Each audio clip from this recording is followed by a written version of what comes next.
നമസ്കാരം. ഞാനിപ്പോൾ ഉള്ളത് പത്തനംതിട്ട ജില്ലയിൽ തെങ്ങുമം തോട്ടുവ എന്ന് പറഞ്ഞിട്ടുള്ള സ്ഥലത്താണ്. ഈ ഒരു റബ്ബർ കാടിൻ്റെ നടുവിലായിട്ട് ഒരു അമ്മയും ചെറുമകനും താമസിക്കുന്നുണ്ട്. അവരെ സഹായിക്കാൻ വേറെ ആരുമില്ല. വളരെ ബുദ്ധിമുട്ടിയാണ് ആ ഒരു അമ്മയും മകനും ജീവിക്കുന്നത്. ഈ ഒരു സ്ഥലമെന്ന് പറയുന്നത് ഇവിടെ ഇഴജന്തുക്കളും കാട്ടുമൃഗങ്ങളൊക്കെ ഉള്ളൊരു സ്ഥലമാണ് കേട്ടോ. അമ്മയുടെ അവസ്ഥ വളരെ മോശമാണ്. ഈ ഒരു ഷെഡിലാണ് ഈ ഒരു അമ്മ താമസിക്കുന്നത്. എന്നാ അമ്മേ, ഇത് സന്തോഷത്തോടെ സ്വീകരിച്ചോട്ടെ. വാ.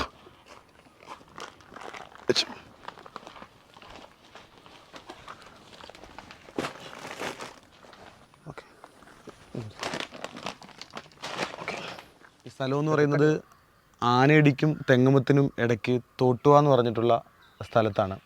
ഞാൻ ഈ ഒരു അമ്മയുടെയും മകൻ്റെയും ജീവിത കാഴ്ചകളാണ് നിങ്ങളുടെ മുമ്പിലേക്ക് എത്തിക്കുന്നത്.